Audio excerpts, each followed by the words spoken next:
Genesis chapter 24. Right, so we are here this morning at this, it's like the main English place. We're doing the chapter 24 on Abram sending his servant to go and find a wife for Isaac, not amongst the local Canaanites, but amongst his family. So he was sent to go to Haran. So we're like on a trip now, like the servant was on a trip too, and we're going to a place where hopefully we'll find water, not the wife. And on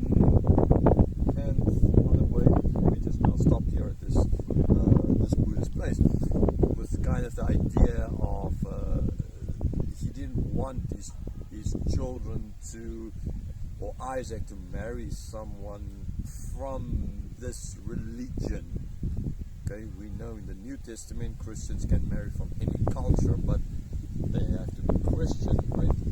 Christians, born again Christians. So with this kind of in the background, giving this idea of we're leaving, this is why the servant was sent away from there to go to and find someone that has from the same kind of, now more family in this case, because Rebecca and the rest of Laban and all those family members, clearly they were not worshipping God, they were worshipping other gods, as we now see. So introduction into this chapter. So this is a story about Abram sending his servant to go and find a wife for Isaac amongst his people. So the servant promised, he left, and Abram was sure he will be successful because Abram's the end of his life. His faith is at that stage where he now believes that the servant will be faithful. The servant himself did not have that kind of a faith. He came, he did have some kind because of Abram. So he reached Haran, he prayed, he asked God that if he will send the one who will give him water to drink, which kind of was normal, but as well give water to the camels, which would be less normal, then that person would be the one, the promise, this girl would be the one that God led him to, who would then become the wife of Isaac. So Rebecca then came out, and then he gave her some presents, and she went home, told Laban about it. He saw the presents, he was impressed by the presents, he came, got the servant to come and stay with him, and then they agreed that Rebecca can become the wife of Isaac. When the servant wanted to leave, they would kind of wanted Rebecca to stay a bit longer, but Rebecca said it's fine, and so she agreed to go back faster, or immediately the servant left, met Isaac, she got married to Isaac. So yeah, that is in short what the chapter is about. Verse 1. Now Abram was old, well advanced in years, and the Lord had blessed Abram in all things. Okay, so yeah, Abram is, Sarah is died now, about maybe approximately 2-3 years before this. He's getting he's old, as the text states, and he's starting to think of Isaac. This is his duty as a father. He is the one to find the wife for his son. Okay, making it kind of easy on the son. He doesn't need to look for a wife. So like the choice of the father comes first, and then the love kind of added to it. We these days think in general, in some cultures they still do it this way, but in general we fall in love with someone and then we get married. Our parents don't have a real big say in this, but different culture, different time, and different culture. Like I said, even today in certain cultures it's still done this way. Right, God bless Abram in all things, as well as we've seen through his life, and it's stated again in this verse. Verse 2. And Abram said to his servant, the oldest of his household, who had charge of all that he had, put your hand under my thigh, that I may make you swear by the Lord, the God and God of the earth, that you will not take a wife for my son from the daughters of the Canaanites among whom I dwell.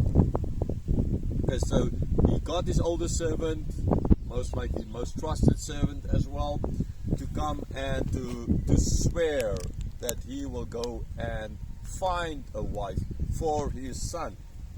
And the way he had to swear it was literally putting his hand under what we call the loins, as they called it those days, right? Where in general, these days, you won't kind of put your hand there in that part of a man's body, kind of, except if you're the wife, right? But this was a very, very the highest form, except swearing to God, but the highest form that two people could swear by doing it in this way, by putting the hand under the thigh, basically. That's I don't want to really show where it is, but I think you can get an idea. Okay, so it is a very intimate kind of swearing, because this is where children comes from. So this is the highest form of swearing that they could do when between two people, two men. And he had to then swear by the Lord as well, right? Maker of heaven and earth. So God of heaven, God of the earth, not just any kind of God, but this God, he's God ultimately. And what he had to swear was, he's not going to find a wife here, right? He's not going to find a wife there, not amongst the Canaanites. Okay, so it's more about the race here to do than really ultimately the faith, because as we're going to see that Laban and his family, they were not worshipping God. From the names you can clearly see that they were not worshipping God.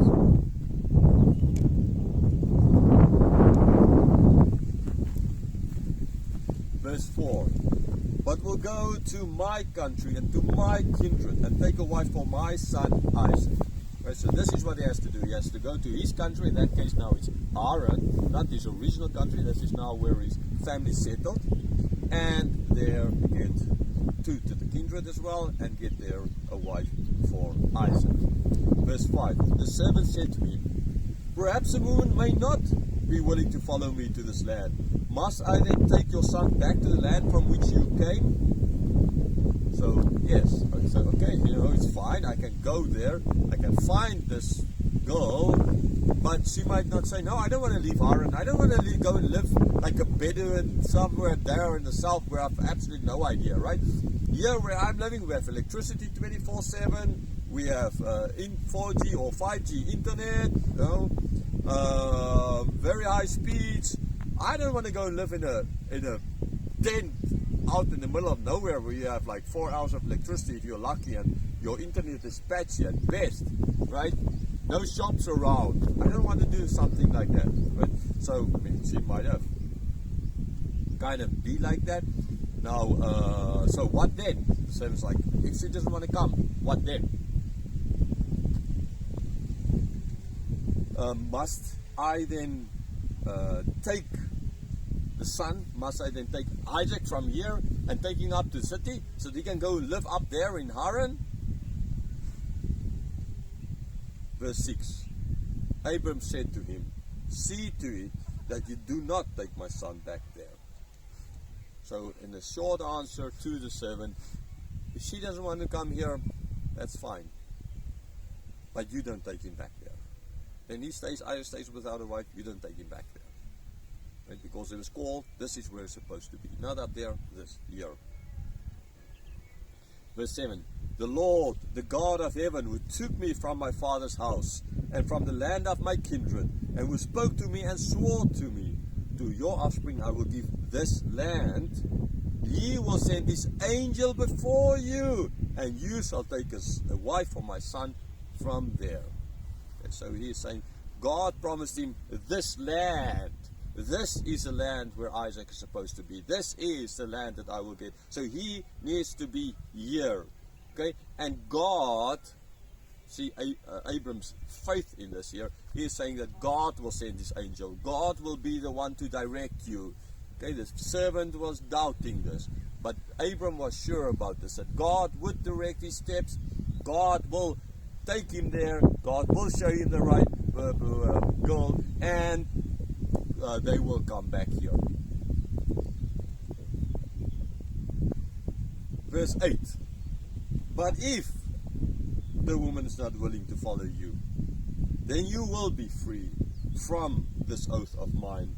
Only you must not take my son back there. Okay, so here, he ends off as well by saying, reiterating again the fact that you don't take him back, right? So if God sends his angel and leads you to the right girl, but she doesn't want to come back, then you're free, right? You're free of your oath, but you don't take him back. So you're free, you don't need to worry, but don't take him back there.